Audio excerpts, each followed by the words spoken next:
Alguém aí? Vamos lá.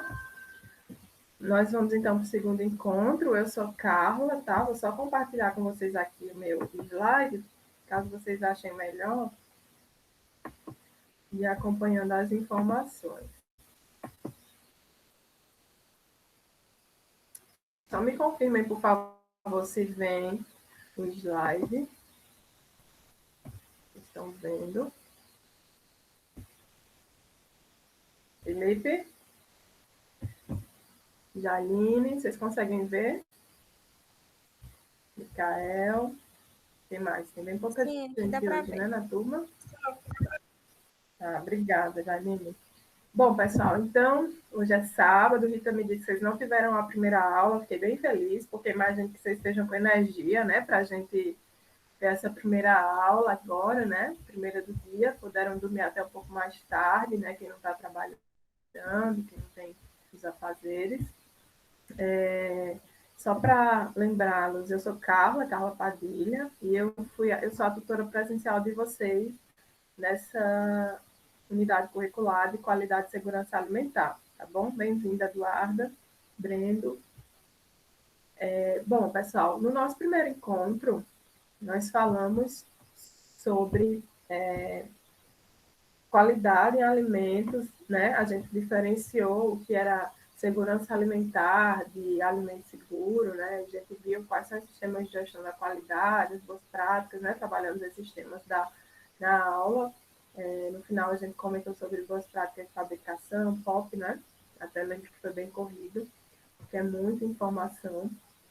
Mas, nessa segunda aula, a gente vai ver o tema 1, que é sobre fiscalização, né? Legislação de alimentos, e o tema 5, está relacionado aos métodos de conservação e o armazenamento de alimentos, tá? Que tem aí na apostila de vocês. Dê uma olhada, por favor, depois, tá?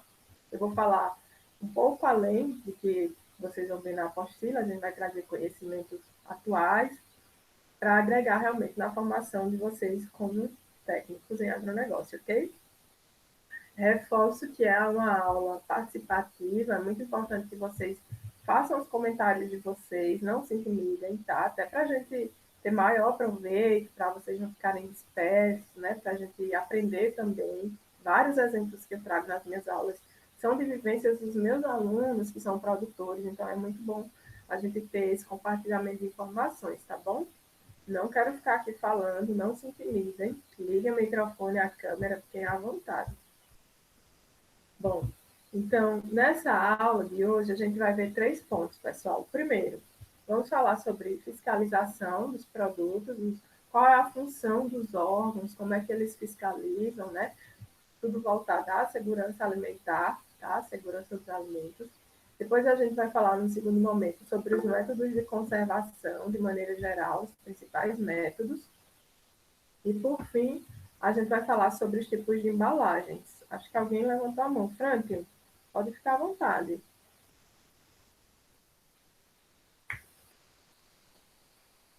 Franklin levantou a mão, será que foi Ô, professora, desculpa, é que eu estou no trânsito aqui e acabei apertando o botão sem querer. Bom dia. Cuidado, Acabei de entrar na aula. Tá bom, já cuidado. estou chegando, estou parando já. Tá bom? Tá bom, então. Já estou Sem encostando. problema. Obrigado, vai desculpando. Imagina, sem problema. Olha só. Então, pessoal, aí o terceiro ponto a gente fala sobre os tipos de embalagens focados, né, ao nosso interesse, né, o agro, tá? Então, esses são os pontos que a gente vai estudar hoje referentes àqueles assuntos abordados na apostila, ok? Vamos começar pelo primeiro, tá? Olha só, antes disso, eu botei aqui, o que é que vocês vão serem capazes no final desse conteúdo, né? Primeiro, vocês vão reconhecer a função dos órgãos fiscalizadores, qual a função de cada órgão, de que forma eles atuam, né? Se eu for, por exemplo, desenvolver fabricar um produto, como é, a que órgão eu devo recorrer, né? É importante a gente saber disso. Ou, por exemplo, se eu for ter uma empresa, né, como técnica em agronegócio, prestar consultoria a produtores rurais, ou como é que eu vou orientar esses produtores, tá? Vocês também vão reconhecer quais são os principais métodos de conservação, quais são os princípios dele, de maneira bem geral, e listar os tipos de embalagens que são utilizados para armazenar, porque essas embalagens, tanto os métodos de conservação quanto as embalagens, pessoal, elas são extremamente importantes e úteis para aumentar o shelf life, a vida de prateleira dos alimentos que a gente produz. Então, assim, ó, o que é que eu vejo, tá? Da minha vivência de campo.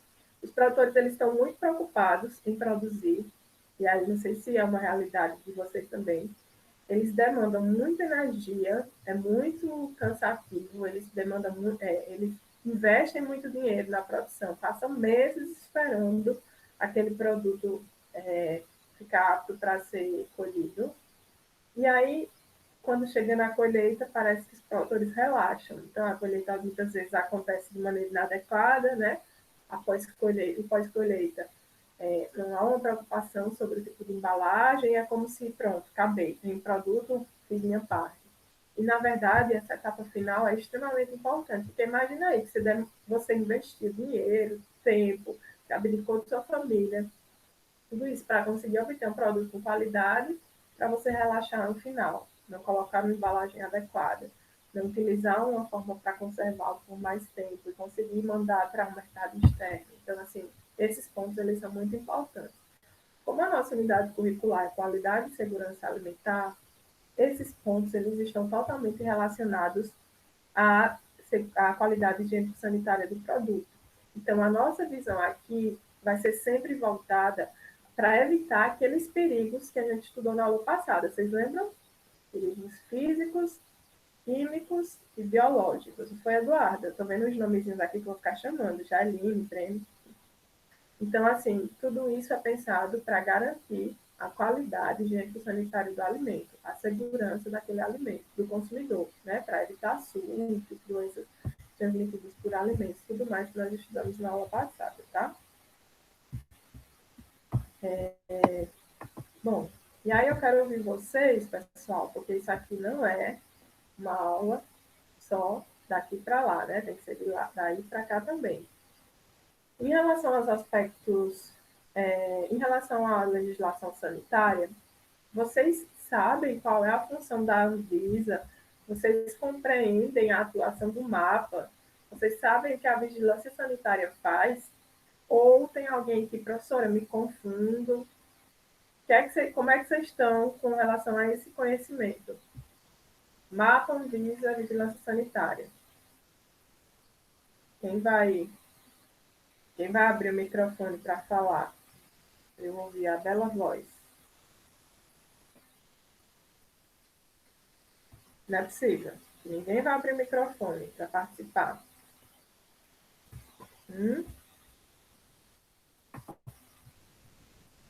Cadê vocês, turma? Matheus, Micael, Janine, quem está dirigindo, Felipe. O Felipe participou ano passado bastante. Denilson, Breno. Bora, turma. Focar aqui. Volta para cá, tá? Olha só, pessoal. A gente tem que saber a função desses órgãos, se a gente não sabe. E eu confesso para vocês que não é fácil, tá? Quem trabalha com produtos do agro precisa saber o que é que a Anvisa faz, o que é que o MAPA faz, a quem eu vou recorrer. Anderson chegou aí para conversar com a gente, né? Porque, como técnicos, vocês podem trabalhar assessorando produtores. Então, quando a gente vai pedir o registro de um produto, é realmente muito complicado a gente entender, às vezes, a legislação, porque muitas vezes as pessoas não têm conhecimento técnico, então precisam realmente de um auxílio. Então, esse ponto é como se a gente entrasse num labirinto, muitas vezes procurando uma saída, é realmente muito complexo, mas eu vou explicar de forma que vocês tenham pelo menos uma ideia. E aí a gente pode buscar as leis, né? Buscar interpretar a legislação para conseguir o nosso resultado. Olha só, eu peguei e tirei esse print da apostila de vocês, página 14, sobre a legislação sanitária, o que é que tem que conhecer. Inclusive, algumas delas foram comentadas na aula passada. Se você produz um alimento, você precisa praticar as boas práticas agrícolas. Se você processa ou beneficia, você precisa praticar as boas práticas de fabricação. Como eu comentei na aula passada, envolvem desde o teu estabelecimento, o projeto da tua agroindústria, até o controle de vetores, o controle da higiene dos manipuladores, tudo que está relacionado direto e indiretamente com o alimento precisa seguir a legislação de boas práticas, tá? Então, a gente tem algumas resoluções, instruções normativas, portarias, que vão ser aplicadas para a gente conseguir produzir um alimento que garanta que tenha qualidade higiênico-sanitária, que não cause mal à saúde do consumidor. Então, por exemplo, se você aí, né, tem uma pequena empresa e está com essa empresa em aplicativos de entrega, de delivery, então você precisa olhar a RDC 216 de 2004. Ou se você tem um restaurante, se você trabalha numa cantina, uma lanchonete, vocês precisam olhar a RDC 216 de 2004, que trata sobre quais são os regulamentos relacionados a boas práticas no serviço de alimentação. Isso tem sido muito destacado atualmente em virtude do uso de aplicativos de entrega. O pessoal que entrega, eles também, os entregadores, também são responsáveis pela qualidade do produto, né? Uma cadeia, isso aí. Então, a gente precisa olhar essa RDC aí. E aí tem a famosíssima RDC 275 de 2002, que trata de boas práticas em estabelecimentos de produtores e industrializadores de alimentos, né? Que é da Anvisa, e a 326, que também traz um regulamento técnico sobre as condições higiênicas sanitárias e boas práticas de fabricação. Então, a gente vai precisar olhar isso, essas regulamentações, quando formos construir o manual de boas práticas do nosso estabelecimento. Eu estou falando disso. Como vocês, como técnico em agronegócio e empresários, e como técnico em agronegócios que vão atuar no mercado de trabalho, tá? Essas RDCs tem que estar na ponta da língua mesmo, tá? Essa legislação. E aí, qual é a função do mapa e da Anvisa? Tá? Isso foi tema de discussão já em outro momento, né, no fórum de vocês. Isso tem que ficar muito claro, tá, pessoal? Eu coloquei essa imagem aí que eu peguei na Tacta Food School, que é um site que eu recomendo vocês olharem, tem vários cursos, onde ela traz um resumo. O que é que o mapa trabalha? O que é que o mapa se preocupa? Quais são os alimentos que são de competência do mapa? Então, são alimentos de origem animal, né? E aí inclui-se carnes, leites derivados, óleos derivados, abelha, né? Mel de abelha, produtos derivados, bebidas e vegetais in natura. Então, são funções do mapa. E a Anvisa vai trabalhar com alimentos processados e aditivos que são adicionados a alimentos, tá?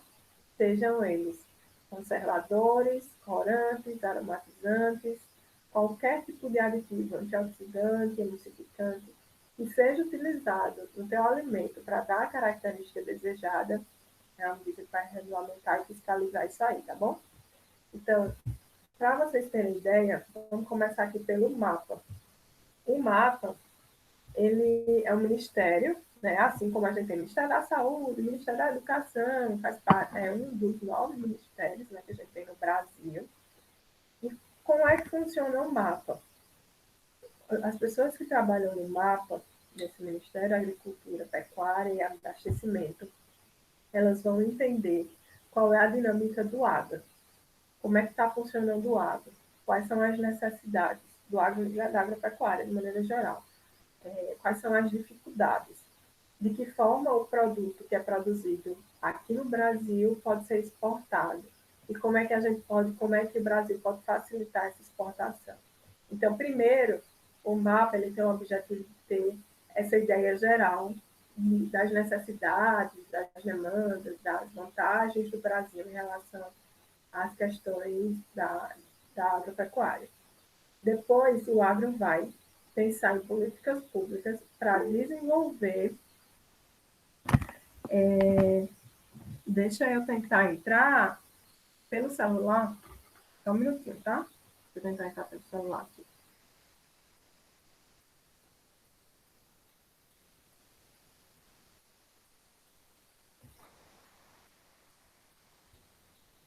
Bora lá. Provavelmente vai dar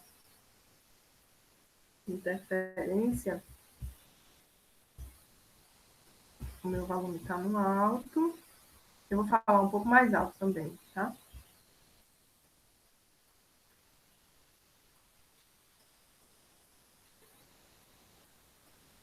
Deixa eu desligar aqui.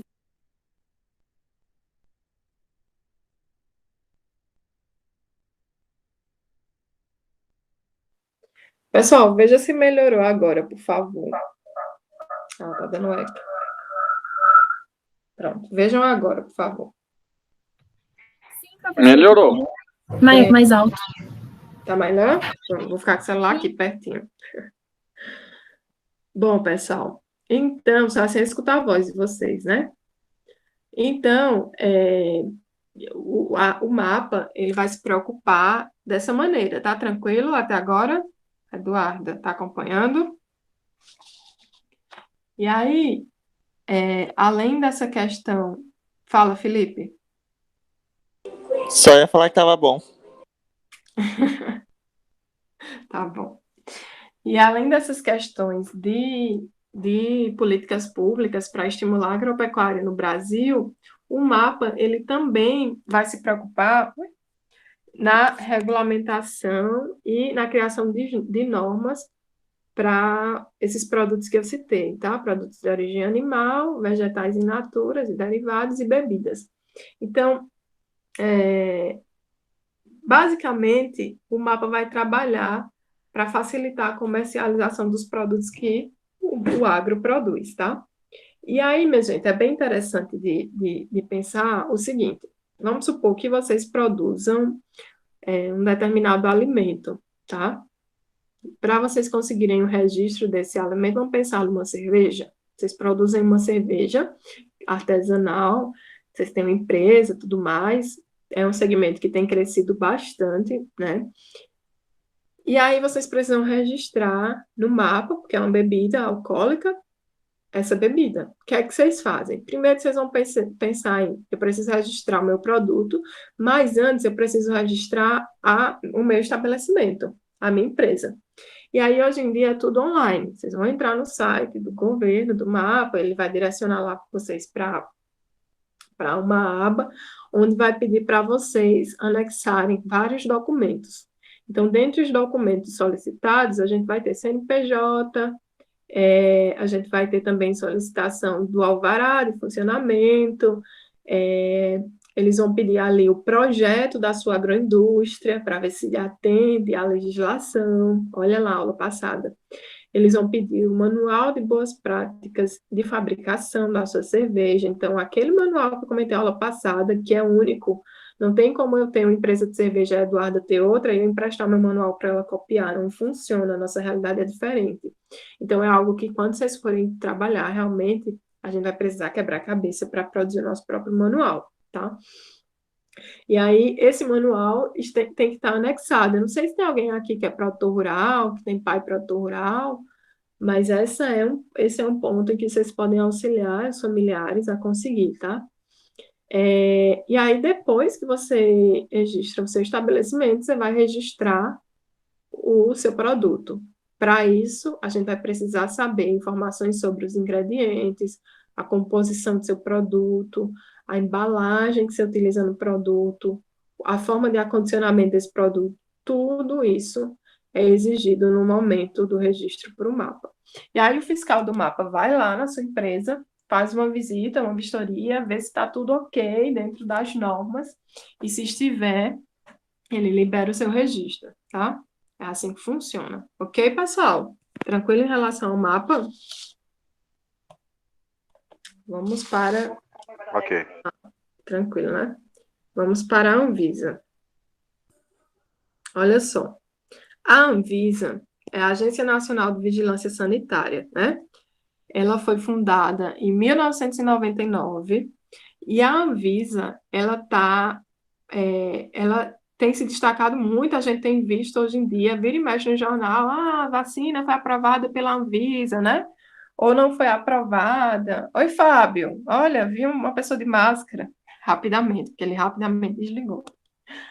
Mas a gente tem visto a Anvisa muito na mídia em relação a essas vacinas do coronavírus. E a Anvisa, ela é uma das agências reguladoras que mais tem se destacado no mundo, tá? A Anvisa, a Agência Nacional de Vigilância Sanitária, Anvisa, aqui do Brasil, é uma das mais relevantes para o mundo. Então, a gente, pelo menos nesse quesito, a gente está seguro. O que é que a Anvisa faz? As competências da Anvisa estão diretamente relacionadas a proteger a saúde do consumidor, tá? Então, ela protege e promove a saúde do consumidor, tá? Muito relacionada ao Ministério da Saúde, tá? De que forma é que isso acontece? Como é que a Anvisa tem esse poder de garantir essa segurança, né? Ela vai somente regular tudo que está relacionado à saúde do consumidor. Entram aí, pessoal, alimentos, porque vocês já viram, sofrer um surto pelo consumo de alimentos, medicamentos, tá? Então, a Anvisa também atua nesse ramo, fármacos, cigarros, serviços de saúde, então, clínicas, desde odontológicas, de fisioterapia, qualquer laboratórios, tudo isso é a Anvisa quem regula, tá? Se você tem uma empresa que faz design de sobrancelha, você vai cair ali, tá? Porque tem o risco de contaminação, ok? E aí a Anvisa, ela avalia 3 pontos principais. Primeiro é a segurança. Então, aquele produto que você está oferecendo é seguro para o consumidor? Não faz algo mal? Tem algum aditivo naquele alimento que pode causar um câncer, que pode causar uma intoxicação? A Anvisa cuida disso. O segundo ponto que ela avalia é a eficácia. Então, por exemplo, pessoal, quando a Pfizer diz que ela é uma vacina que produzir uma vacina que vai ser efetiva contra o Covid, a Anvisa vai avaliar, fazer vários testes para ver se realmente será. Então, quando a gente compra um carro, né, vários testes são feitos antes para ver se aquele carro é seguro, tem aquelas características de qualidade e tudo mais. A mesma coisa para alimentos, medicamentos, fármacos. E aí a atuação é da Anvisa. E o terceiro ponto que ela vai observar é a qualidade. Então, a Anvisa, ela vai entrar na fábrica de alimentos, na fábrica de medicamentos, e vai avaliar se aquela fábrica segue todas as normas de qualidade do produto. Qualidade higiênico-sanitária, eu estou falando aqui, tá bom? Qualidade sensorial, nutricional, isso é muito particular de cada empresa. Mas se aqueles ingredientes vão causar algum problema, se a estrutura está corretamente adequada para evitar um tipo de perigo, aí a Anvisa que vai lá, ok? Então, essas são as funções da Anvisa. Outra coisa muito importante para comentar, ela se preocupa, fiscaliza também as embalagens, tá? Então, a gente viu um momento em que as empresas já estão aí de cabeça quente, porque a rotulagem das embalagens vai mudar. A nova legislação, diz que até outubro do ano que vem, todas as embalagens têm que ter um padrão diferente. O consumidor vai ter muito claro agora se um alimento é rico em gordura, se é rico em açúcar, porque eles criaram um padrão onde você vai identificar, através de símbolos e cores, na frente da embalagem, qual o principal ingrediente ali, e se aquele ingrediente é prejudicial ou não, é você quem vai definir se vai consumir ou não aquele alimento, tá? Então, produtos industrializados, que tem muito sódio, muito açúcar, gordura, estão revendo suas formulações, porque isso acaba prejudicando realmente a marca, né? Os consumidores estão cada vez mais atentos à funcionalidade e às características nutricionais daquele produto, ok? Então, a Anvisa atua aí. Só que a Anvisa é como se fosse assim, ó. A Anvisa fica em Brasília e ela cuida do Brasil. Mas para ajudá-la, a gente tem as vigilâncias sanitárias estaduais e municipais. E aí essas vigilâncias, elas seguem todas as normativas assim, da Anvisa, né, o que ela rege, junto com o Ministério da Saúde, mas elas têm uma liberdade de criar algumas normativas dentro da realidade daquele estado, daquele município. Então, algumas coisas que acontecem, por exemplo, aqui em Pernambuco, para a produção de queijos, não acontece na Bahia, porque são situações diferentes, tá? Então, as vigilâncias, elas têm essas autonomias, mas todas sempre com aquele princípio de manter a qualidade do produto, a qualidade higiênico-sanitária. E aí, pessoal, em relação aos produtores artesanais, quem é que fiscaliza? O que é que tem acontecido nos últimos anos?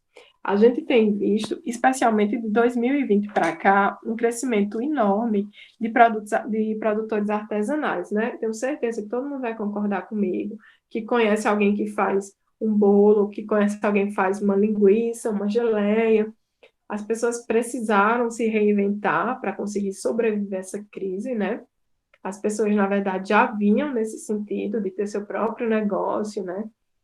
E agora, de 2018 para cá, a gente tem uma lei que fiscaliza os produtos artesanais. Isso foi extremamente importante para o produtor e para o consumidor, porque uma vez que eu compro um produto artesanal, eu compro segura, porque eu sei que se ele tiver registro, né? Porque eu sei que aquele produtor, ele se preocupou com as condições higiênicas e sanitárias. Nem todo mundo, pessoal, tem noção dos cuidados que a gente tem que ter na manipulação de alimento.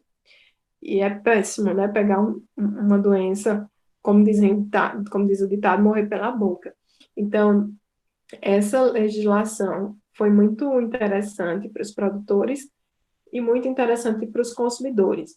Um produto artesanal, ele tem uma importância que vai além daquelas questões sensoriais do produto em si, quando a gente alimenta. Quando a gente come um produto artesanal, a gente está comendo a cultura daquela região, a gente está vivendo, é uma forma da gente viver um pouco a vivência daquelas pessoas, né? Pesquisar sobre como é as questões daquele local e tudo mais. Então, vai além da questão de se alimentar mesmo. E aí, eu quero mostrar para vocês, falar sobre o celular muito rapidamente, com o objetivo do seguinte: como eu sei que tem muita gente aqui, ali em Juazeiro, onde eu estava agora, desde as 10, tem muito produtor rural na nossa turma. Aqui talvez tenha alguns produtores rurais também, e aí, ou pessoas que vão trabalhar, né, com esses produtores rurais, e o objetivo é trazer o relato de um produtor rural que vai falar com as palavras dele, da forma dele, para mostrar para vocês como é que ele conseguiu esse celular, como é que funciona essa fiscalização, tá? Então, o primeiro produtor a conseguir o celular em Pernambuco foi Marcelo e a Neuma, lá da Pedra, uma cidadezinha de menos de 5 mil habitantes no interior de Pernambuco, tá? No sertão, eu trouxe até a imagem da fazenda deles. E esse selo foi muito importante para a empresa deles, mas muito importante para a região também.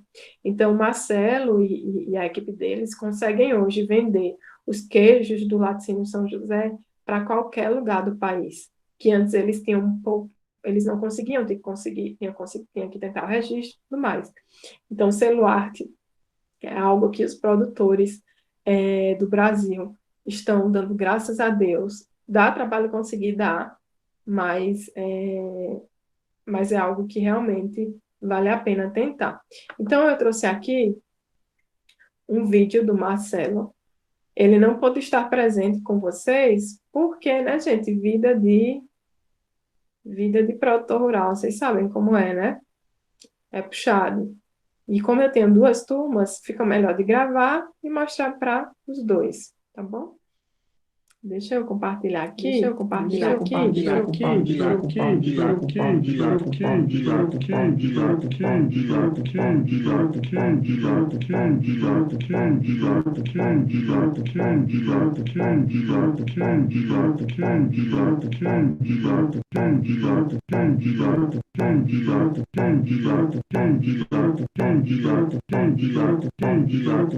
Senhora, tem microfone, eu acho que a senhora tá ligado. Dois microfones ao mesmo tempo. Tem microfone, eu acho que a senhora tá ligado. Eu acho que a senhora tá ligado. Eu acho que a senhora tá ligado. Eu acho que a senhora tá ligado. Eu acho que a senhora tá ligado. Eu acho que a senhora tá ligado. Eu acho que a senhora tá ligado. Eu acho que a senhora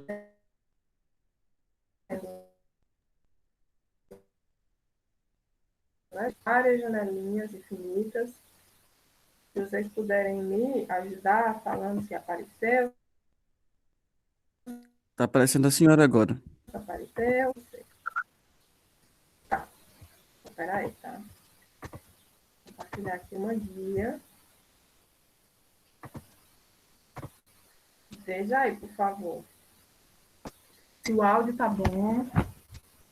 Vocês estão vendo o produtor? Tá aparecendo o produtor. Meu nome é Dá pra Marcelo ouvir? Veterinário. Aumentar o volume. Ó, vou aumentar o volume aqui. Pronto. Vamos lá. Se der algum problema, você me avisa, tá, Carlos? Por favor, que eu nem tô vendo. Tá bom. Obrigada. Vê aí. E sou proprietário da Fazenda Talismã. A nossa fazenda se localiza-se no agreste de Pernambuco, na cidade da Pedra. Também sou proprietário do laticínio São José. O nosso laticínio, ele é destinado à produção de queijo coalho artesanal. Ultimamente, fomos contemplados com o selo arte. Então, vou falar um pouco de selo arte agora aqui para vocês.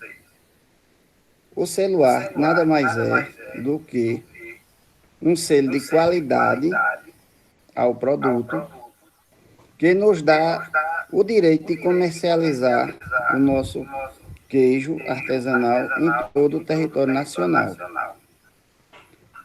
Mas, para a gente adquirir o selo arte, tem uma série de protocolos a ser seguido na fazenda. Certo?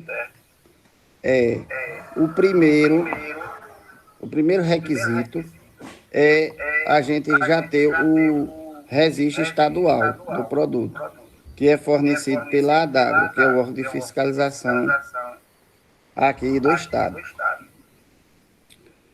Então, tendo o laticínio, tendo o registro estadual, o proprietário vai até o órgão fiscalizador, que é a ADAGRO, e solicita o selo arte. Então, vem na propriedade uma equipe de médicos veterinários do IPA, que é o Instituto de Pesquisa Agropecuária do nosso estado, fazer uma avaliação da fazenda e do laticínio para ver se, no caso, a gente tem condição de ter o selo, certo? Então, eles fazem uma inspeção na fazenda e a gente vai ter que adequar o que não estiver em conformidade para ser atendido com o selo. Então, eles olham tudo na propriedade. Olham a pastagem, certo, dos animais, as rações, o armazenamento das rações, a ordenha. A ordenha tem que ver a qualidade desse leite que está sendo ordenhado. Tem que ver se é um leite limpo, sem mastite. Os ordeadores também são avaliados. A água que é fornecida aos animais e que é usada para fazer a limpeza, tanto da ordenha como do laticínio. O controle de vacinas obrigatórias, tipo febre aftosa, brucelose, raiva e outras mais. Eles também querem que a gente faça um controle de todos os animais da propriedade. Cada animal tem a sua ficha individual, desde o nascimento até a morte, certo? E é uma série de protocolos que não são difíceis de seguir. E no final é para a gente ter um leite de qualidade. Para esse leite chegar no laticínio com o mínimo de bactérias possíveis e com qualidade. para se ter um queijo coalho artesanal de qualidade, certo? Então, concluindo, o que é que o selo arte traz de bom para a gente que é produtor? Ele agrega valor ao produto, certo? Para o consumidor é uma garantia que ele está comprando um queijo coalho artesanal de qualidade, porque esse vai ter um selo na embalagem, certo? Que vai identificar para o consumidor saber que esse queijo ele tem esse controle de qualidade e ele vai nos proporcionar o direito de produzir ele em todo o território nacional. Tá ok? Sim, e também, esqueci de falar, o selo arte não só é para o queijo coalho artesanal, não. Ele também, aqui no nosso estado, ele está sendo feito para o doce de leite artesanal, o queijo de manteiga e a manteiga de garrafa. É mais ou menos assim que funciona o processo do selo arte. Ok? Muito obrigado. Tchau.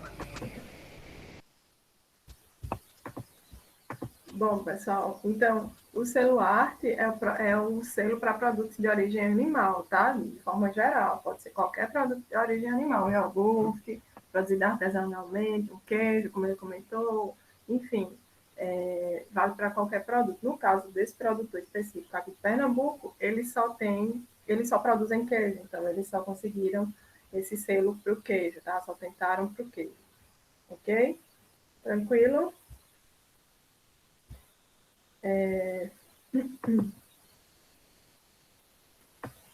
Vamos lá. Continuando aqui com vocês, a gente vai agora falar sobre os métodos de conservação, tá? A gente tem aí diferentes métodos de conservação. Esses métodos, eles têm como principal objetivo reduzir a atuação de enzimas e o desenvolvimento e multiplicação de micro-organismos, e eles atuam por diferentes princípios, tá? Que método de conservação a gente vai utilizar no nosso produto? Isso é muito relativo. Depende do mercado, consumidor, do que é que o consumidor quer, porque assim, ó, a depender do método de conservação, você vai ter características sensoriais completamente diferentes. Então, por exemplo, eu tenho uma linguiça que eu posso vender ela fresca, né? Uma linguiça suína fresca para ser consumida em alguns dias, uma formulação específica ali, mas eu posso ter essa linguiça que passou por um processo de cura, um método de conservação longa, uma cura curta, e que esse processo de cura, a adição do nitrito ali na minha linguiça, vai causar uma alteração na coloração, ela ficar mais rosada, mudanças sensoriais, além do objetivo básico, que é proteger do desenvolvimento de micro-organismos. Então, assim, ó, a própria defumação, como no caso aí da imagem, essa defumação, ela vai, além de proteger a fumaça, né, vai liberar compostos que são tóxicos para os micro-organismos, mas ela também vai alterar o sabor. Né? Então, os produtos defumados, eles acabam tendo essa outra função. Independente do método de conservação que você utilize, a gente precisa pensar também que a embalagem entra aí como processo final para garantir esse método de conservação, tá? Muitas vezes a gente precisa adicionar a embalagem para manter esse produto conservado, tá? Os métodos de conservação, eles podem ser utilizados de maneira individual, por exemplo, a aplicação de um aditivo no processo de polpa de fruta, ou eles podem ser utilizados de maneira conjunta. Então, a gente pode utilizar uma pasteurização para o leite e uma refrigeração para manter aquele leite que foi pasteurizado, conservado por mais tempo. Então, esses métodos, eles são utilizados em conjunto, tá? Alguém souberia dizer outros métodos de conservação menos usuais. Desidratação. Desidratação, o que mais? Você lembra? Desidratação, que seria a retirada da água, né? Quando você tem a desidratação, o princípio dele é a eliminação da água livre do alimento. Com isso, a água é extremamente importante para o desenvolvimento de micro-organismos, para a atuação de enzimas, para que as reações químicas aconteçam. Então, quando você tira a água, você tem um ambiente modificado, o micro-organismo não tem como se multiplicar ali, ou a multiplicação é muito pequena. E outra coisa que acontece é que você tem a concentração dos nutrientes do alimento, né, Anderson? Anderson, quer falar alguma coisa? Eu ia falar da conservação a vácuo. No caso da desidratação, a gente tem aí um fator muito importante, que é o sol, né? A gente pode fazer essa secagem desse alimento, essa desidratação, utilizando secadores solares. Inclusive, pessoal, tem um aluno nosso do Polo Juazeiro, que formou na última turma, e ele é engenheiro mecânico e desenvolveu um secador solar e patenteou esse equipamento e cedeu a patente para uma empresa, que é aqui de Petrolina, que vai fazer uva passa. Então, assim, vocês veem que é algo super aplicável na nossa indústria. O vácuo é um outro método de conservação, que é quando você retira o oxigênio, né? Então, quando você retira o oxigênio, os micro-organismos que são aeróbios, que precisam do oxigênio para se multiplicar, acabam não tendo como se multiplicar ali. É outro método também. Só mostrar aqui para vocês, pessoal, esse gráfico, que ele traz aqui, ó, eu botei a questão da maçã, que mostra que a vida útil do produto, que pode ser qualquer produto, ele é influenciado por vários fatores, tá? Então, a luz influencia o oxigênio, os danos, as enzimas, os micro-organismos. Quando a gente olha métodos de conservação, pensando em qualidade higiênico-sanitária, a nossa principal preocupação é micro-organismo e enzimas. Diminuir a carga microbiana e reduzir a atividade enzimática. A luz, ela vai influenciar na vida útil, mas nas características sensoriais do produto. Em que sentido? Vamos pensar num azeite, né? Um azeite de oliva. Não sei se vocês já repararam, a maioria das embalagens, pelo menos dos melhores azeites, elas são embalagens de vidro que tem uma coloração verde. É um vidro pigmentado, não é assim? Cerveja, né? Vamos falar uma coisa mais... Hoje é sábado. A cerveja também. Ela é uma embalagem de vidro, tem de lado, tá? Calma. Mas a gente tem ali vidro marrom. Vinhos, a gente tem também embalagens verdes ou marrons. Tem as transparentes, sim, eu já comento.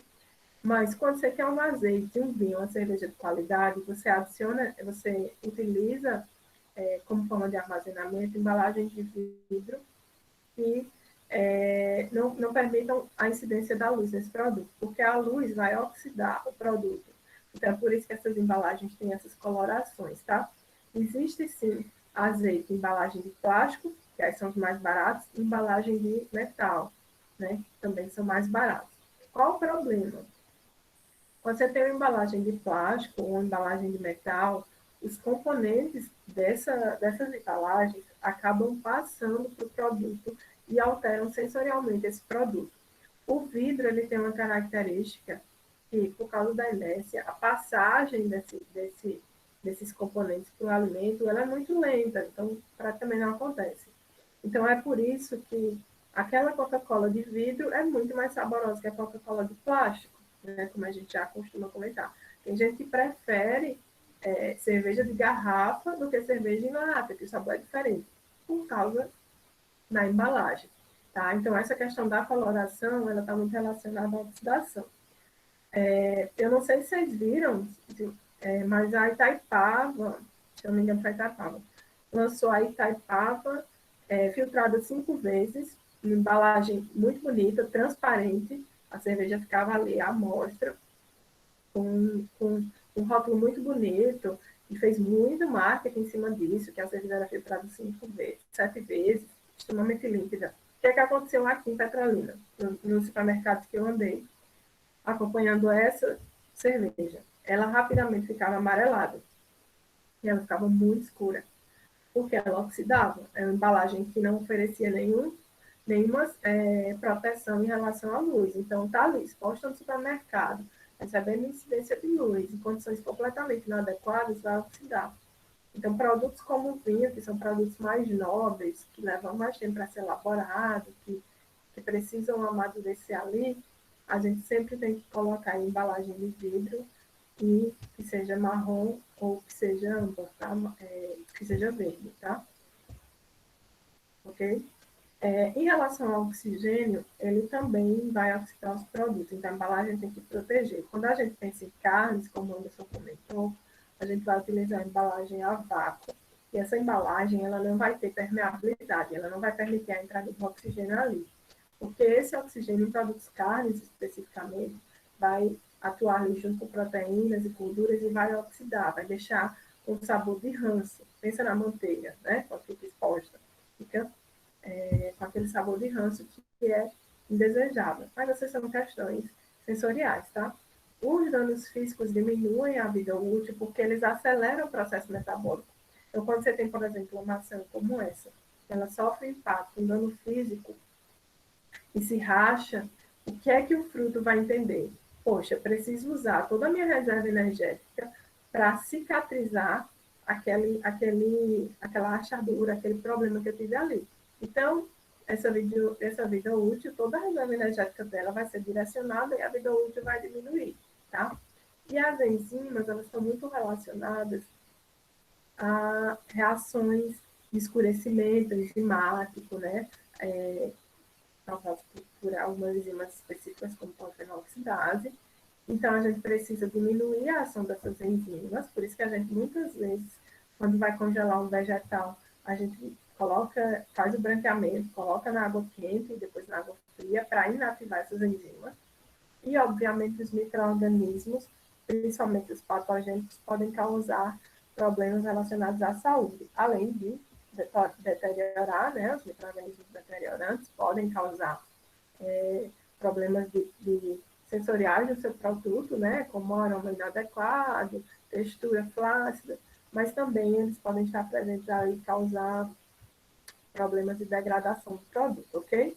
Então, o método de conservação, a gente foca principalmente nesses dois pontos, micro-organismos e enzimas. Os outros são complementares, tá? Ok, pessoal?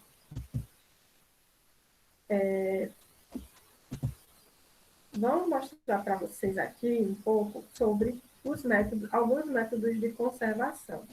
Então, a gente tem aqui o uso do calor, conservação por uso do calor, e aí eu tenho branqueamento, tá? Que é quando eu pego, coloco o meu produto em água fervente, 3 minutos, e depois coloco no gelo para parar o cozimento. Nesse processo, desse choque térmico, eu inativo as enzimas, então eu evito que esse alimento, especialmente vegetais, evoluam, fiquem mal usados, percam textura por causa da ação de enzimas, tá? A gente tem a desidratação, que já foi comentada aí pelo colega, que é quando eu retiro a água, e o princípio é esse. Se o micro-organismo não tem a água ali, ele não vai conseguir se multiplicar, as reações não vão acontecer, porque a maioria das reações químicas acontecem na presença de água, e as enzimas também não vão conseguir atuar. Pela irradiação, os métodos de irradiação, eles são, até o que a gente tem hoje, seguros. Mas existe uma certa preocupação dos consumidores quando sabem que esse produto é utilizado por irradiação. A Anvisa vai regulamentar esse processo de irradiação. Qual tipo de radiação você está usando, qual o comprimento de onda, por quanto tempo, tudo isso é cuidadosamente observado, tá? Mas é um método que não é tão popular, porque ainda é caro, né? E tem essa parte de que causa algum bloqueio do consumidor, se ele souber. Os métodos de conservação de alimentos também podem ser através do frio, né, por redução de temperatura, e a gente tem aí o resfriamento, e o congelamento são processos diferentes. Não é fácil, tá, pessoal? Tanto pelo uso do frio quanto pelo uso do calor. A gente tem que saber que temperatura vai usar e quanto tempo vai manter esse produto exposto a essa temperatura. Então, pelo uso do frio, pensando em refrigeração, você utiliza temperaturas um pouco mais altas, né? 10 graus, 7 graus, depende do produto. A gente tem que ter cuidado pelo seguinte: se você coloca uma temperatura muito baixa, uma fruta, por exemplo, né, de esfriar ela na temperatura muito baixa, vamos supor, próximo a zero, a depender da fruta, você pode causar danos pelo frio, né, o chile. Então, isso acaba prejudicando sensorialmente o seu produto. Então, existem já vários testes que foram realizados que sugerem as temperaturas de conservação para os diferentes produtos. E muitas vezes a gente consegue ver que a 10 graus eu consigo aumentar a vida útil da minha fruta, por exemplo, da minha manga, em 15 dias a 8 graus, eu consigo aumentar em 22 dias. Então, tem muitas relações, tempo-temperatura, em relação à temperatura em relação ao tempo de conservação, tá?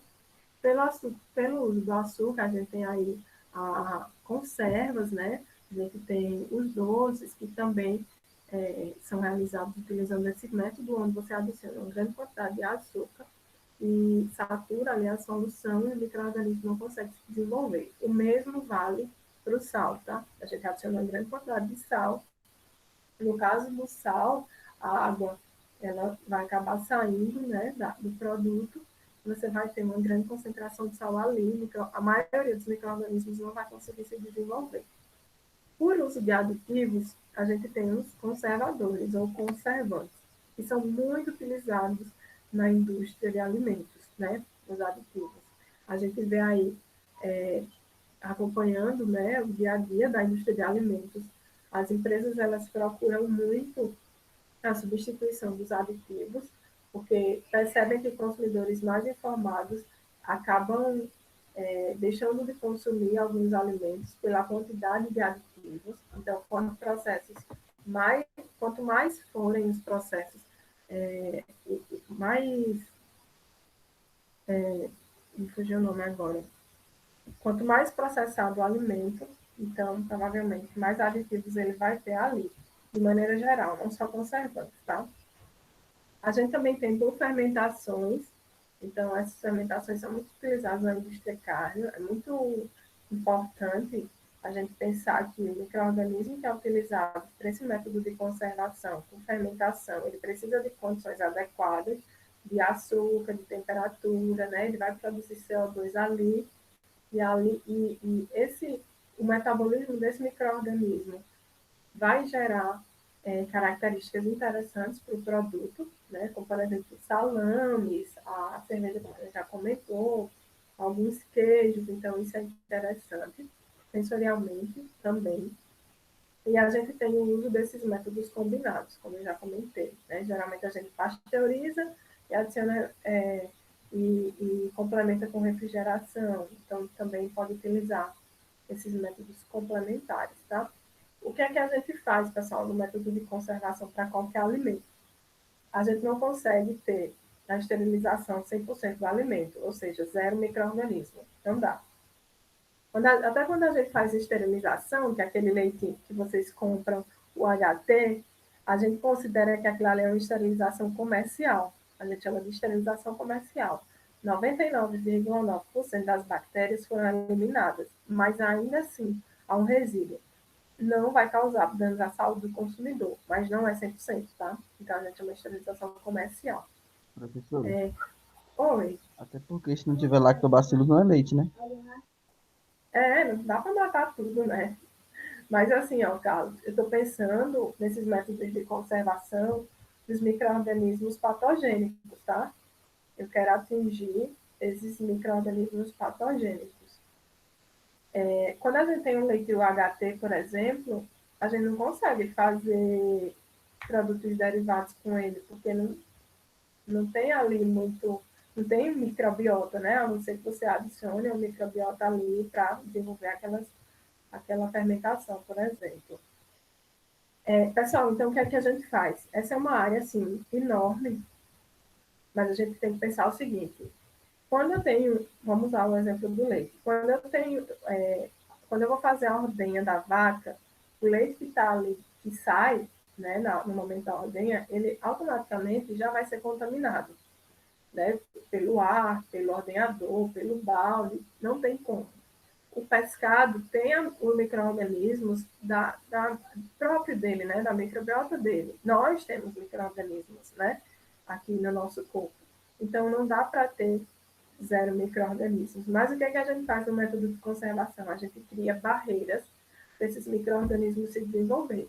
Então, eu posso diminuir o pH de um alimento, e aí eu inativo um grupo de micro-organismos ou enzimas. Eu posso colocar na refrigeração, eu posso utilizar calor, e aí eu vou pensando em barreiras, tá? Para evitar essa contaminação e que haja prejuízo da saúde do consumidor. O que é que acontece hoje em dia? A gente tem os métodos, principalmente pelo uso de calor, como pasteurização e esterilização, eles são os mais utilizados, na refrigeração também. Mas, quando você usa, por exemplo, uma pasteurização, quando você usa um processo térmico, seja pasteurização, desidratação, seja por açúcar, né, conservação por açúcar, você precisa do aquecimento, você causa alterações sensoriais no produto e nutricionais. Então, quando, por exemplo, uma polpa de fruta, de acerola, vai ser pasteurizada, ela perde no sabor, ela perde aroma, ela perde cor, a coloração dela tende a ficar um pouco mais escura por causa do cozimento. Isso não é interessante para a indústria, tá? A gente precisa, dentro da indústria, manter um padrão de qualidade e isso é um problemão, sabe? Mas a gente tem que aplicar calor para conservar aquele produto. Então, sabendo dessas percas que o calor traz para as características sensoriais e nutricionais do produto, vários métodos têm sido desenvolvidos com o objetivo de conservar o produto, mantendo as características sensoriais e nutricionais. Então, a gente já tem hoje a utilização de tecnologias por alta pressão, que é uma tecnologia que ainda é muito cara, mas que vale muito a pena, tem sido muito estudada e ao longo do tempo. É claro que ela vai se tornar um pouco mais acessível, mas ela é uma tecnologia, por exemplo, a alta pressão hidrostática, que utiliza pressão e um pouco de temperatura. Então, quando você elimina o micro-organismo pela pressão, você não precisa utilizar tanta temperatura. Você passa o produto pelo equipamento, ele vai utilizar esse princípio, né, de eliminar pela pressão. Você vai ter um alimento que está ok, não tem micro-organismos, é seguro, mas também possui as características sensoriais adequadas, né? Então, são tecnologias inovadoras, ainda pouco aplicáveis. A gente tem também membranas, né? A membrana já é mais comum. E aí, dentro dos métodos de conservação por membranas, há vários tipos de membranas, tá? Desde maiores, com poros maiores, até nanoporos, que são muito pequenos. Então, como é que acontece esse processo? É muito utilizado no invase de água, na indústria de água. Os micro-organismos têm um tamanho, e aí você vai utilizar uma membrana que tem um poro menor. Então, você vai filtrar aquela bebida, aquela água, por exemplo, e esse micro-organismo vai ficar retido, não vai passar. É claro que quanto menor o tamanho do poro, mais caro fica a tecnologia, né? Porque você precisa de uma bomba de vácuo ali para sugar aquele líquido, tá? Mas a gente já tem a aplicação de membrana em estação de tratamento de água, ok?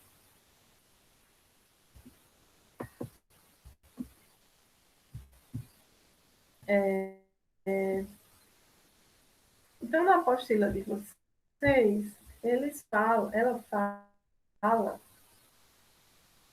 de alguns métodos de conservação, tá? Eu queria falar para vocês do principal, que é pelo calor, método de conservação pelo uso de calor, que a gente utiliza muito.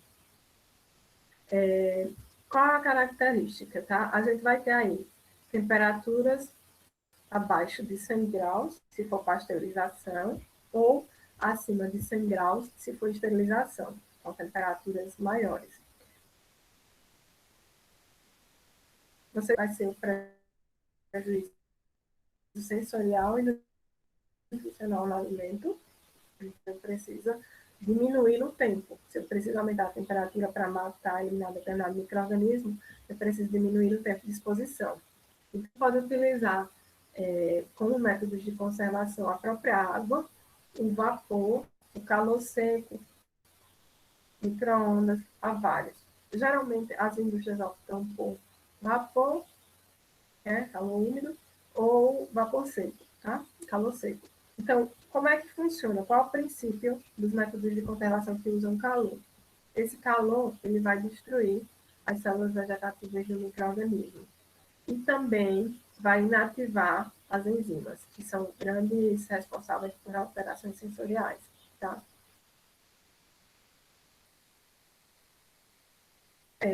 Existem altas temperaturas. Para esse grupo de micro-organismos, se a matéria-prima tem esses micro-organismos, você vai ter que usar a esterilização, você vai ter que usar uma temperatura mais alta, tá? A pasteurização não funciona. Então, se aplicar a pasteurização, seu produto pode até fermentar, pode causar dano à saúde do consumidor. O tempo e temperatura, a gente utiliza uma fórmula para calcular. Mas, de maneira simples, a gente tem que pensar assim, ó, qual é o meu produto? Queijo. Qual é o micro-organismo mais perigoso que eu tenho no queijo? Aí você vai lá, descobre qual o micro-organismo. Olha lá na literatura, qual a temperatura de resistência desse micro-organismo. E aí você vai ter que fazer um cálculo para saber a temperatura que você vai aplicar e o tempo que seja suficiente para matar esse micro-organismo específico, que é o seu pior micro-organismo. Os outros são menos piores, digamos assim. Então, a gente utiliza de cálculo, tá? Não é tão simples. A temperatura, ela vai depender de outros fatores, como, por exemplo, o pH, a resistência do micro-organismo, além do próprio micro-organismo, como eu comentei. Tá, agora, pessoal, vocês são tão caladinhos.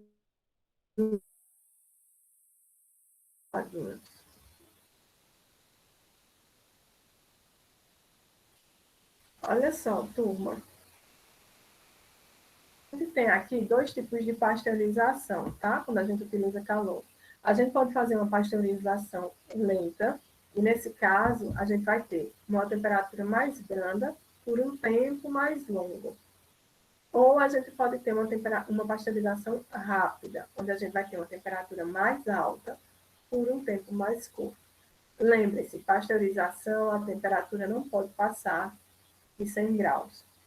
Então, geralmente, nessas agroindústrias, pequenas agroindústrias de processamento de leite, a gente vê muito esses tanques que tem parede dupla, né? E uma hélice interna que vai movimentando o leite, né? Para que esse produto não queime e para homogeneizar, para que essa temperatura seja distribuída por todo o produto. E, geralmente, a temperatura de pasteurização no leite, né? Utiliza temperaturas de 65 graus, em média, durante 30 minutos. É um processo lento, que demora muito. Por outro lado, indústrias maiores, que têm um volume de produção maior, uma condição financeira melhor, utilizam trocadores de placas para pasteurização rápida. Né? Nesse caso, a temperatura é um pouco maior, 72 graus, no caso do leite, por um curto período, 15 segundos. Pessoal, isso aí vai variar muito, tá? Depende da indústria. Tem aqui, no caso aqui da região que eu estou, Vale São Francisco, a gente tem várias empresas de suco de uva e polpa que utilizam diferentes temperaturas, tá? Tem empresa que utiliza 85 graus a pasteurização por 15 segundos, tem empresa que deixa chegar até 93 graus. E aí, isso vai afetar a questão sensorial, tá? Então, assim, cada empresa vai definir seu tempo de temperatura, isso é meio que o segredo, o pulo do gato das empresas, tá? Eu quero mostrar para vocês uma pasteurização que acontece e que tem crescido bastante para o processamento do ovo, né? A gente tem aí, então a gente já encontra no mercado hoje, ó, a clara separada da gema, né? Eu compro numa embalagem Tetra Pak, ser utilizado, tá? Acho que aqui travou para mim, vocês estão me ouvindo?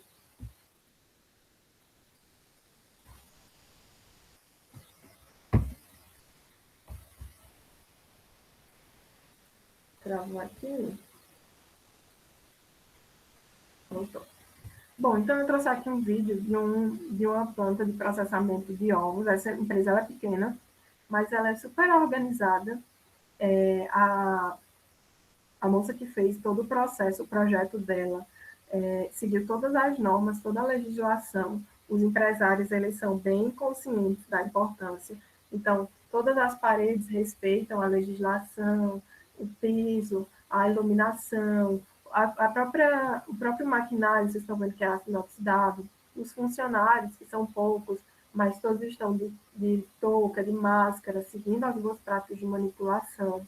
Então, essa é uma empresa que tem crescido e que apresenta, que eu trouxe para vocês verem, o processo de pasteurização, tá? Então, inicialmente, o recebimento do ovo, a quebra, a separação da gema, né, com a clara, e aí, depois que isso acontece, esse produto ele vai ser filtrado. Nesse caso específico, eles estão fazendo gema e clara junto, eles não separaram. E aí eles vão filtrar, ó, a moça vai até mostrar aí o filtro, vai fazer a limpeza desse filtro com água, bem simples, tá? E depois ele passa para o pasteurizador. Por que tem que filtrar, minha gente? Porque senão entope o pasteurizador, tá? Então, essa é uma etapa extremamente importante nesse momento para todo o processo. Atrasa um pouco, mas tem que ser feito, porque chega uma hora que não passa nada, né? Então, de toda forma, teria que parar. O pasteurizador dessa empresa específico é um pasteurizador de tubos, né? Onde o produto passa por esse tubo e aí eles já calcularam a vazão e o tempo de aquecimento desse produto para sair ali pasteurizado, tá? Então, eu vou chegar lá para mostrar para vocês. Aí são os tanques. Desses tanques, tá vendo? Eles passam por esse tubo e vão para o pasteurizador. Ou voltam, né? Porque tem alguns tanques que são de armazenamento, para o pasteurizado ficar armazenado até ser envasado. Bom, aqui, desse tanque, ele abre a válvula e chega nesse equipamento aqui, que é o pasteurizador de placas, tá? Então, o produto, ele vai... A gente tem placas aquecidas, que vão fazer com que o produto passe entre essas placas. Vou mostrar aqui, tá? E sejam...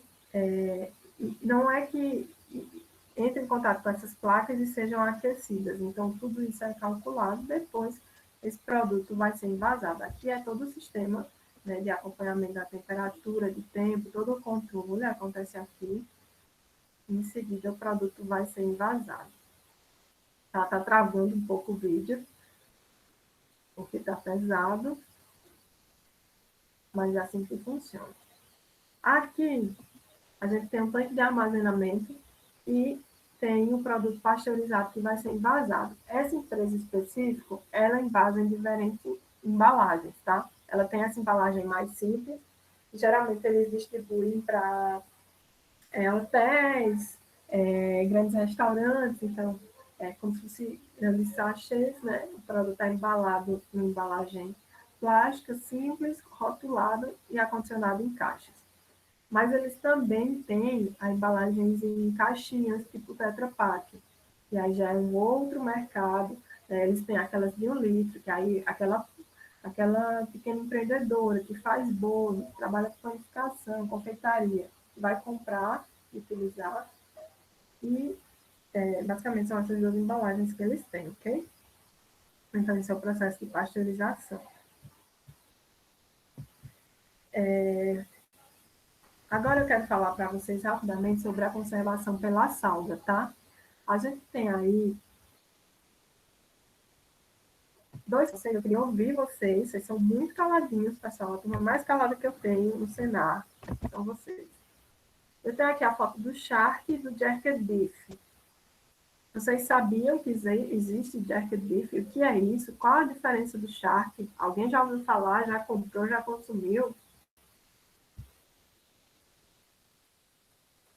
Shark, sim. Turma, Agora esse Jack Beef, não. olha que você já consumiu, não sabe, Carlos. Pra mim, sim, é a mesma coisa que Olha, Shark, só que embalado a vácuo. ó, é o seguinte, ambos são produtos feitos com carne bovina e que são conservados pela presença do sal, né? Então, quando a gente adiciona sal, não sei se você dá para fazer em casa também, né? Carne de sol, charque, dá super fácil, né?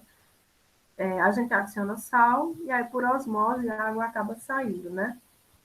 Saindo mais concentrado, menos concentrado. E depois a gente bota esse processo para secar, esse produto para secar no vento.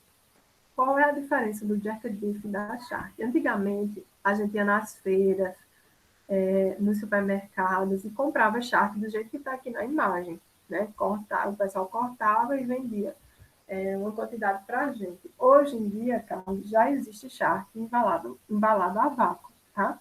Não é essa a diferença. Mas o que é Jerked Beef? Não é carne de jegue, não até onde a gente saiba, né? Brincadeira da parte, é carne bovina mesmo, tá? Só que esse termo Jerked Beef, ele é um termo em inglês, mas que diz referência a charque, que é um termo nosso, né? Nordestino, é um termo daqui da nossa região. Então, a principal diferença entre esses dois produtos é a quantidade de sal. No Jerked Beef, a quantidade de sal utilizada no processo de conservação é menor. Se eu utilizo menos sal, a umidade desse produto é maior. Então, é um produto mais úmido do que a charque, que a quantidade de sal é maior e é um produto mais seco, tem menos água, tá? Então, essa é a principal diferença. Hoje, no mercado, eu não encontro aqui próximo à minha casa charque, eu só encontro Jerked Beef. Uma, ganhou um mercado muito fortemente. Assim, para o produtor é muito interessante, porque se você tem uma carne que não tem uma qualidade tão boa para ser consumida in natura, você pode fazer esse método de conservação e agregar valor ao produto. Para vocês terem ideia, na semana passada eu comprei, inclusive dessa marca, por R$ 50 o quilo. Gente, é muito caro. É muito caro. Tá muito caro, né? Não era tão Professora, caro. Oi. mas no caso do Shark, além do processo de salga, também tem o processo de fermentação, né? Não, o charque é só sal e secagem. É porque aqui o Adiciona pessoal sal, coloca leite também, fermenta. azeite. Leite. Sério? Sim, é por isso que eu falei, Não, fermentação não. também. Para charque já não é um outro produto? Não, é realmente Shark. Aí depois embala e ela fica lá um tempo. É por isso que eu achei também fermentável.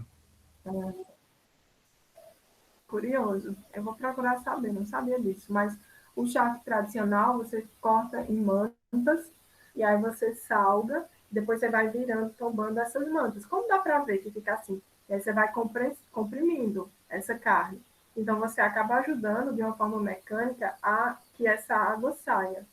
E aí depois é só expor no local seco. Está conservado, tem pouca água. O sal e essa compressão e a secagem, depois você pode botar para secar, ajudam na eliminação dessa água. Essa do leite eu vou até procurar saber, porque talvez seja um outro produto, algo regional, daí de Luiz Eduardo Magalhães. Olha só, pessoal, e para finalizar o processo de conservação, a gente tem que usar uma embalagem. E a escolha da embalagem é muito importante. Por quê? Porque a tua embalagem ela não pode reagir com o produto. Ela não pode eliminar algum composto do produto, porque isso pode intoxicar o consumidor. Então, é por isso que o pessoal sempre fala assim, se tiver uma lata amassada, não consome, porque é perigoso. No caso das latas, das embalagens metálicas, a gente tem ali uma embalagem que, antigamente, a legislação não exigia que se passasse verniz interno e externo. Então, antigamente, no tempo dos nossos pais e avós, a lata de conserva, ela só tinha um verniz para dar brilho do lado de fora, não tinha verniz por dentro. E aí, quando a lata caía, o metal era modificado ali, né? A embalagem era modificada e a embalagem podia liberar metal para o alimento. Isso acabava contaminando o alimento.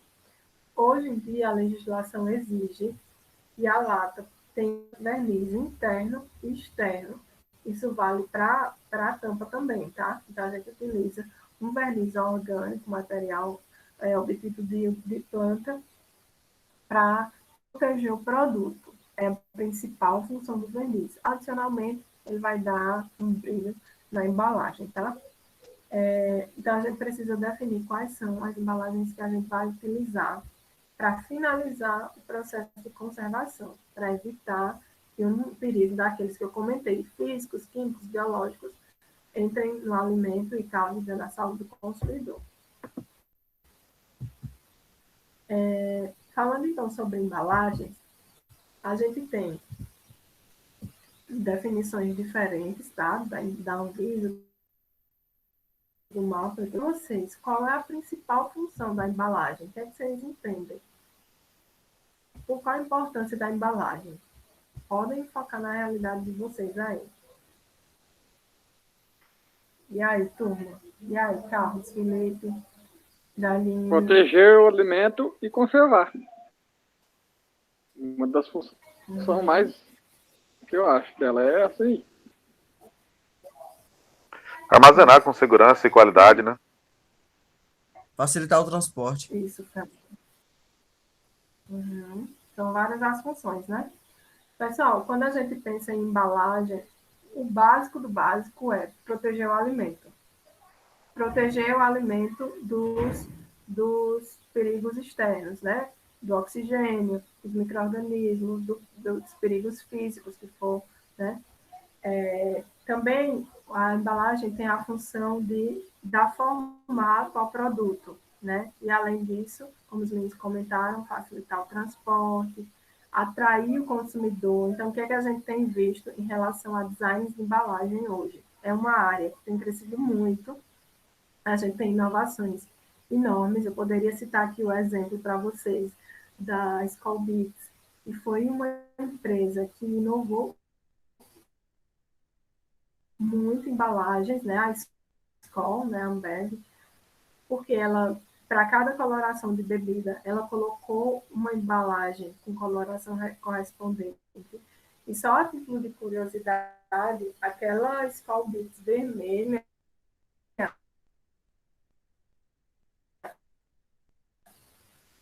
não existe, a gente não consegue uma empresa, a maior empresa de embalagens, e eles desenvolveram aquele vidro com aquela coloração vermelha vindo de uma fonte natural, de uma areia natural, que eles coletaram em uma determinada região que ficou patenteado, só detém a informação. Então, as empresas de design de embalagem mostrar ao consumidor que aquele alimento é uma extensão da casa deles. Então, por exemplo, há pouco tempo atrás, o Doritos, que é aquele salgadinho, lançou uma embalagem para, como posso dizer? Então, a embalagem tinha as cores da bandeira, a propaganda foi feita com uma... Então, a Starbucks, por exemplo, o fato deles escreverem na embalagem do seu café, o seu nome com a carinha, aquilo ali, vocês assistirem à história, a extensão da casa deles, sintam-se à vontade, nós somos íntimos, pode confiar no meu produto. Então, a embalagem, ela deixou de ter somente a função de produto, de marketing do produto, tá? Então, não é só conter, proteger, que são assim, as prioridades ali. Professora, nós compramos primeiro a Uma outra embalagem e função da depois compramos o produto. a gente não tem tempo para ficar preparando alimentos, para atender, abrindo uma embalagem de azeitonas. Então, hoje, a gente já tem vários exemplos de praticidade. Eu trouxe no vídeo o exemplo da long neck, que a escola lançou, né, que antigamente você já tinha um fácil para abrir. Isso é praticidade, o consumidor gosta, foi inovador. Como exemplo de praticidade, a gente tem aquelas embalagens de pizza individual, de macarrão pronto, que você bota no micro-ondas, lasanha pronta, né, individual, você bota no micro-ondas, então isso é praticidade. A própria embalagem de suco, de refrigerante, hoje em dia já está mais fácil de abrir, né? É pensando nessa função também. E uma outra função é agregar valor ao produto, né? Quem nunca comprou um produto pela embalagem, né? Eu trouxe aí para vocês um exemplo de uma embalagem de mel, da Buzz, a marca, não é brasileira, onde a embalagem vale muito mais que o produto, se você brincar, né? Porque assim, ó, é uma embalagem extremamente moderna, bonita, e que realmente chama a atenção do consumidor, agrega muito valor ao produto que está ali dentro. É claro que o produto tem que ter tanta qualidade quanto a embalagem. Pessoal, em relação à classificação das embalagens, elas podem ser classificadas como primária, secundária, terciária, quaternária, depende do nível de contato que ela está com o alimento. Então, quando eu tenho uma embalagem que está em contato direto com o alimento, eu tenho uma embalagem primária. Eu parei de compartilhar, foi isso? Sim, professora. Parei. Vou voltar agora, né? Vai voltar agora.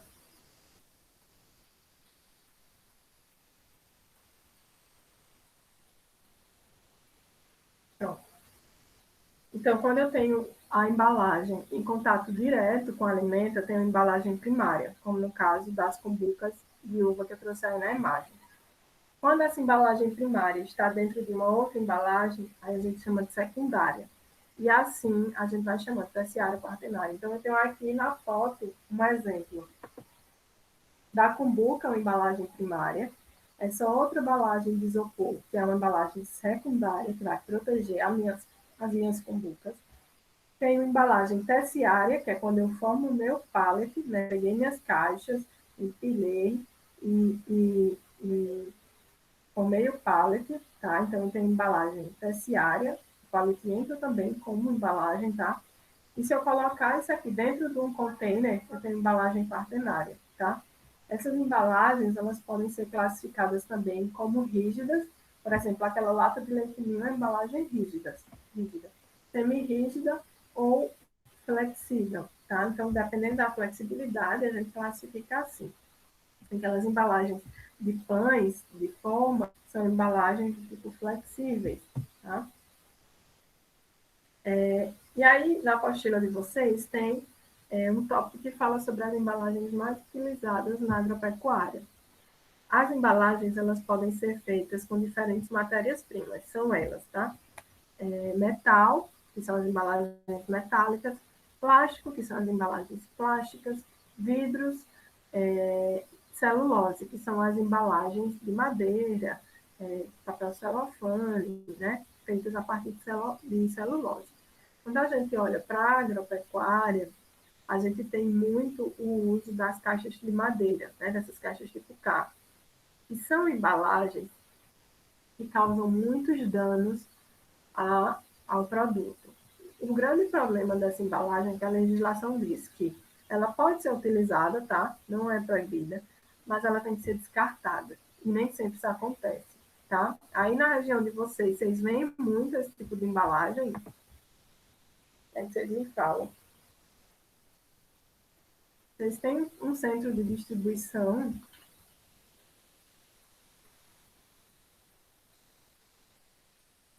E, pessoal,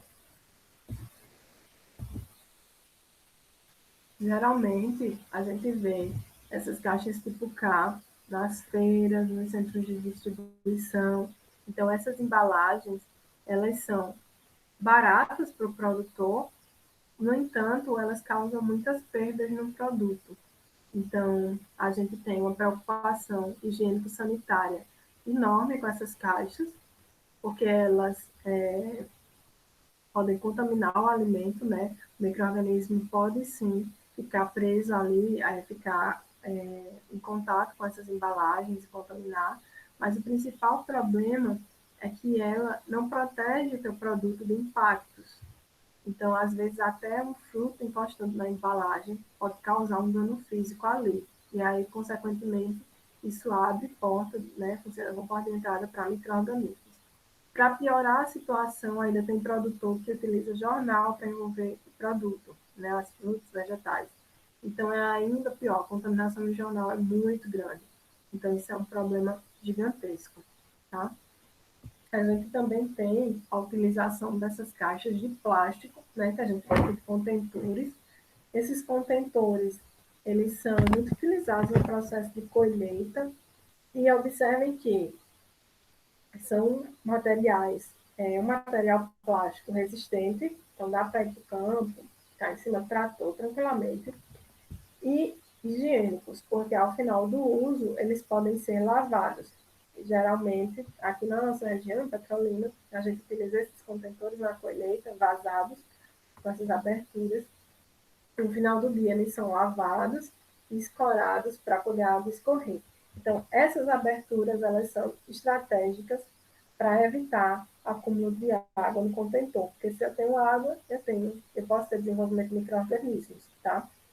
Lá no sul do Brasil, a gente tem muita produção de uva, por exemplo, para processamento, para produção de suco, de vinho. Então, geralmente, o estado de maturação que eles colhem lá já é mais avançado, porque assim, ó, lá, como a temperatura e a luminosidade é baixa, né, eles não têm temperaturas tão altas quanto nós aqui no Nordeste, o estado de maturação da fruta, o graus Brix da fruta, o sólido solúveis da fruta, lá é baixo. Então, para chegar a 15 graus Brix, lá, meu Deus, é um trabalho. Aqui, se você piscar o olho, essa quantidade de açúcar passa muito rápido por causa da temperatura, né, daqui da região. Então, eles precisam deixar o fruto na planta o máximo de tempo para ele conseguir chegar a uma quantidade de açúcar interessante e depois eles colhem. Quanto mais fica na fruta, mais esse fruto amadurece, logo menos resistência ele vai ter no momento da colheita. Então, é muito comum no sul o pessoal colher e esses frutos se quebrarem, liberarem o mosto, e aí a gente precisa usar um contentor fechado.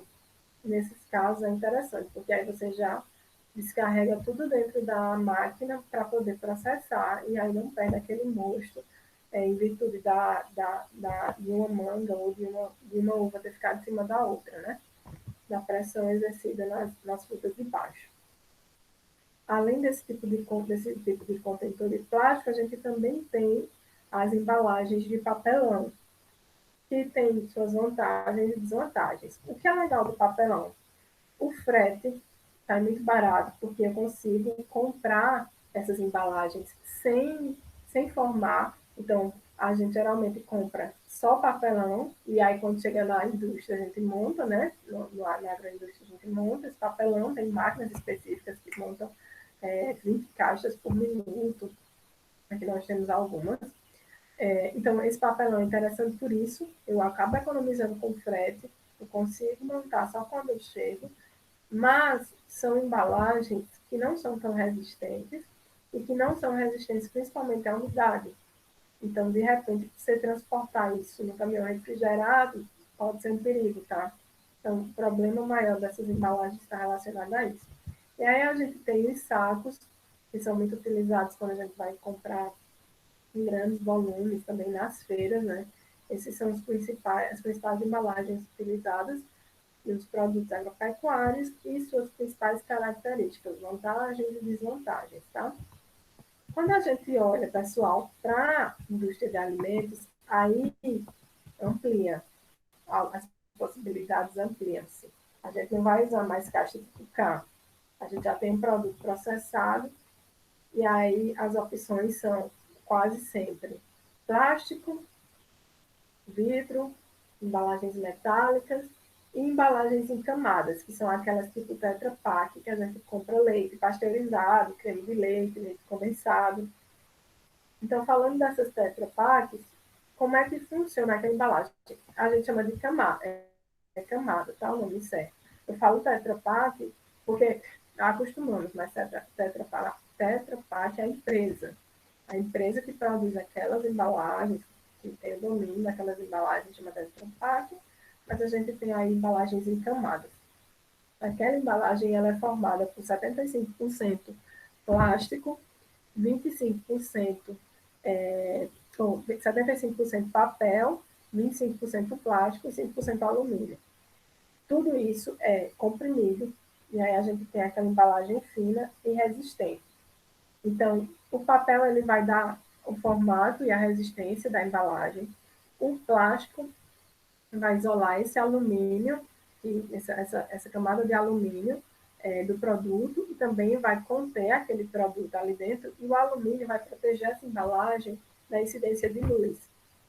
Então, essas funções fazem com que essa embalagem seja tão utilizada hoje em dia, né, tão procurada, por sua resistência, por sua facilidade de transporte, por suas características de proteção, tá? Então, o grande problema das embalagens Tetra Pak ainda é a reciclagem, porque como eu falei para vocês, são camadas, né? São 6 camadas desses materiais que sofrem compressão. Então, para você separar o papel do alumínio do plástico é um pouco difícil, mas não é impossível, tá? Tem empresas especializadas só em reciclagem desse tipo de embalagem. O processo é simples, inicialmente mais demorado, né? Você coloca essas embalagens dentro de um tanque com água e utiliza a força mecânica para separar o papel, aí você tem o papel e a água e o plástico e o alumínio, e depois você leva para um outro processo para separar o alumínio do plástico, que é bem mais complexo, tá? As embalagens de plástico, elas são ótimas opções para vários produtos. A gente tem visto aí produtos minimamente processados que utilizam embalagens de plástico porque elas são versáteis, elas são leves, elas são transparentes, o consumidor gosta de ver o que é que tem dentro, né, da embalagem. Elas possuem diferentes flexibilidades e elas acabam tendo um custo muito acessível. O grande problema do plástico é a sua fonte, né, que é o petróleo. Então, assim, a gente precisa procurar opções, além do que o plástico demora muito para se biodegradar no meio ambiente. Então, a gente tem visto muitas discussões em relação ao uso de plástico e substituição a outras embalagens, tá? Mais biodegradáveis. O vidro é uma embalagem perfeita para vários produtos, pessoal, mas o grande problema do vidro, eu já comentei para vocês as vantagens, o grande problema é que o vidro ele é fácil de quebrar, ele é pesado, então isso custa no frete, né, no transporte, mas ele tem características interessantes, porque o consumidor consegue ver o que é que tem dentro, né, ele tem resistência, é muito interessante também, mas acaba tendo esses problemas citados. E o metal também é uma possibilidade, a gente tem aí o aço e o alumínio como principais componentes desse metal. Antigamente, a gente tinha muitas latas de refrigerantes de aço, e hoje em dia elas foram substituídas por alumínio, que é mais leve, mais barato, acaba sendo mais... as empresas acabam optando mais pelo alumínio, por essas questões financeiras mesmo. Bom, e aí, para fechar, eu queria falar com vocês sobre embalagens ativas e inteligentes. Alguém já ouviu falar? Alguém já consumiu algum produto que veio em embalagem ativa ou inteligente?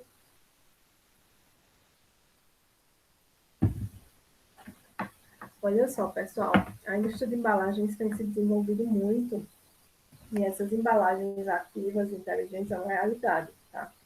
Provavelmente vocês já consumiram, pelo menos já viram no supermercado, uma embalagem classificada como ativa ou inteligente. Essas embalagens, elas interagem com o produto para fazer com que haja o aumento da vida de prateleira ou interagem com o consumidor, mostrando as características de qualidade daquele produto, se aquele produto já está ideal para o consumo, se não está ideal para o consumo, tá? Então, falando das embalagens ativas, a gente tem vários tipos. Eu trouxe aí um exemplo de uma embalagem que utiliza um sachê de absorvedor de etileno. Então, a fruta ela vai produzir esse hormônio etileno, o hormônio do amadurecimento, e esse sachê ele vai captar esse hormônio. E com isso, a fruta vai retardar o seu amadurecimento, né? O seu shelf life vai aumentar, a sua vida de prateleira vai aumentar. Então, aqui na figura eu tenho um exemplo de uma embalagem com sachê, que tem esse absorvedor de etileno, e de embalagem sem. Observem que essas frutas estão armazenadas na mesma quantidade de dias, e a diferença é gritante, né? Essa daqui já está bem mais madura. Então, é uma tecnologia simples e muito eficiente. O que é que a gente se preocupa? A gente tem que se preocupar na concentração desse componente dentro da embalagem, tá?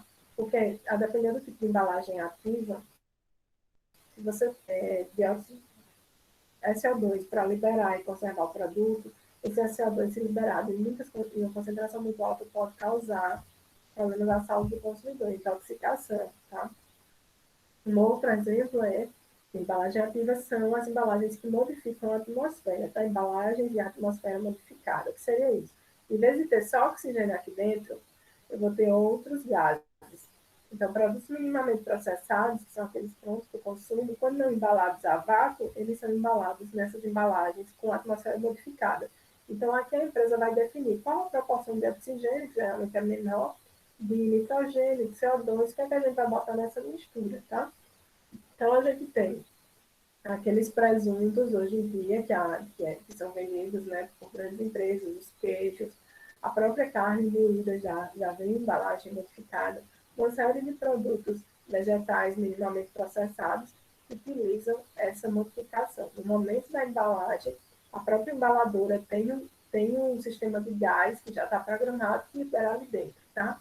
A mesma coisa daquele salgadinho Ruffles, que tem um sistema de atmosfera modificado para manter a crocância do produto no momento do consumo.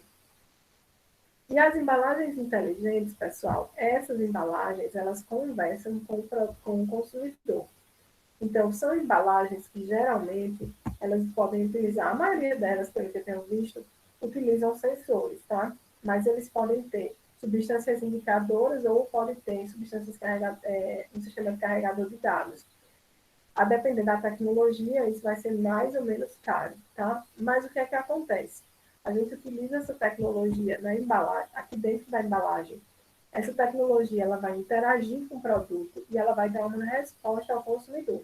Então, essa embalagem que eu trouxe para vocês, ela indica o estado de maturação da pera. E aqui ainda fala assim, ó, tá ideal para o consumo, tá ideal para a produção de suco, tá ideal para o consumo in natura. O que é que você, né, sugere o tipo de consumo? A depender da coloração que aparece aqui. Então, essa coloração vai mudando conforme a produção de compostos metabólicos aqui da pera, tá? A gente ainda não tem esse tipo de embalagem no Brasil, pelo menos não que eu tenha visto no supermercado. Para produtos carnes, esses tipos de embalagem são extremamente inteligentes.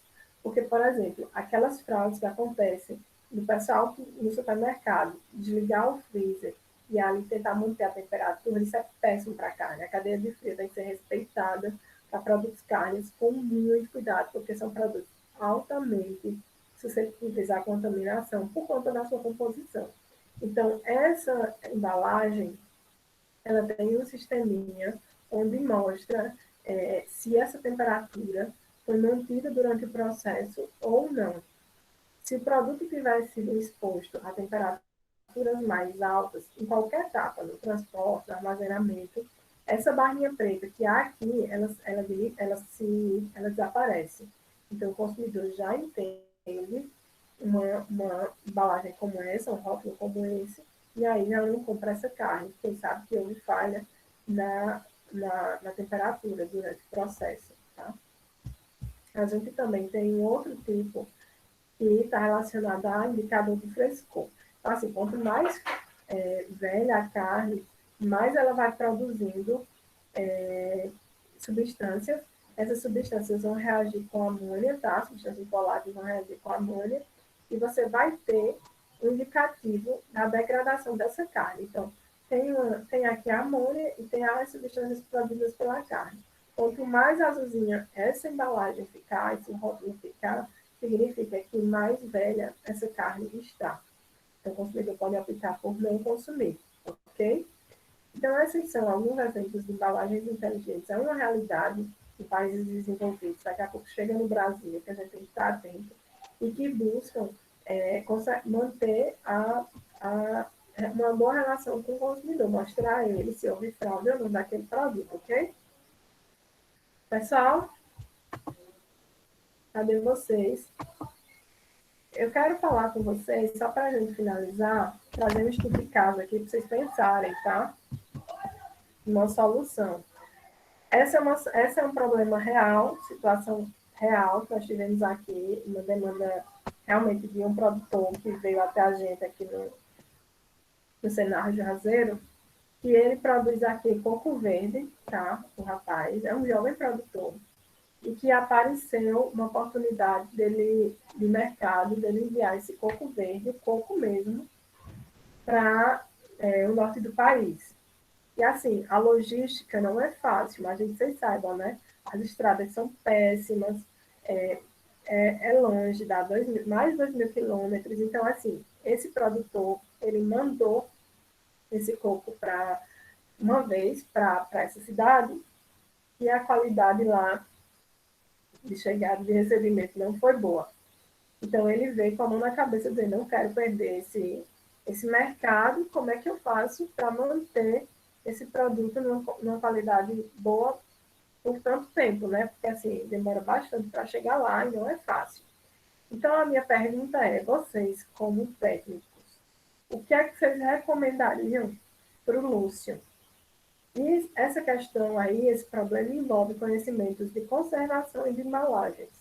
O que é que vocês fariam, pessoal? Alguém tem algum palpite?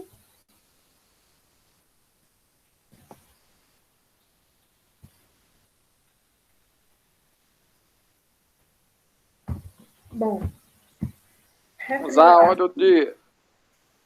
falando, Aquele óleo que foi passado sobre a Globo Rural, passou um produto lá feito com. Não sei se é. Que óleo que é, o Fábio sabe melhor. E aí. cera de carnaúba? Isso. Isso mesmo. No coco, Boa, né? vou te Seria uma das contratar. opções. Hã? Vou te contratar para resolver essa bronca. Uma opção é essa. A gente tem hoje na indústria embalagens, revestimentos.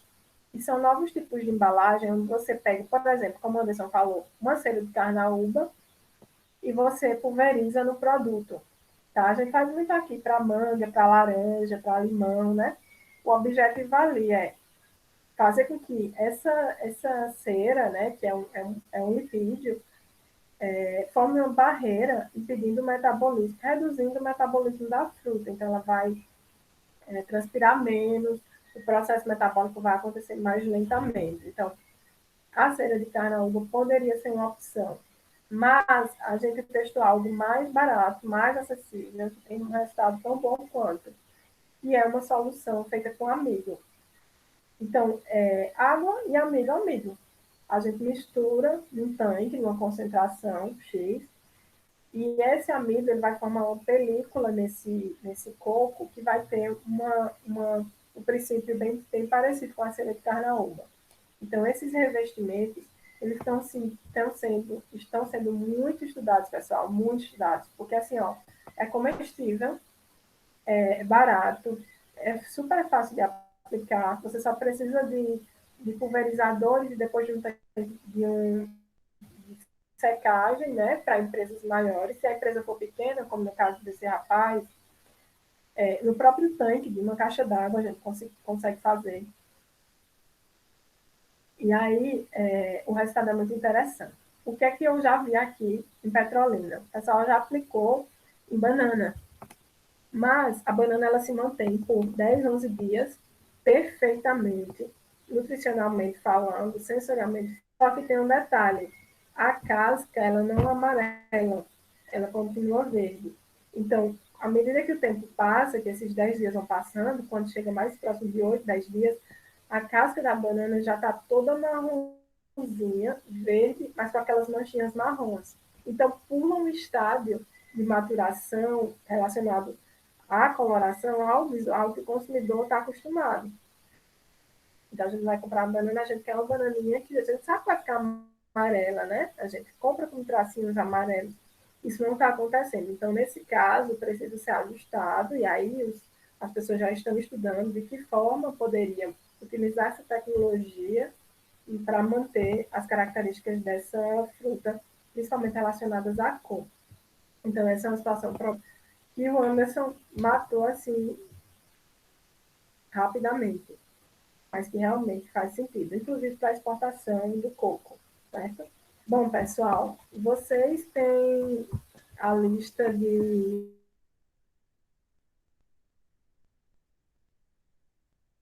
Deixa eu ver se eu consigo jogar aqui para vocês.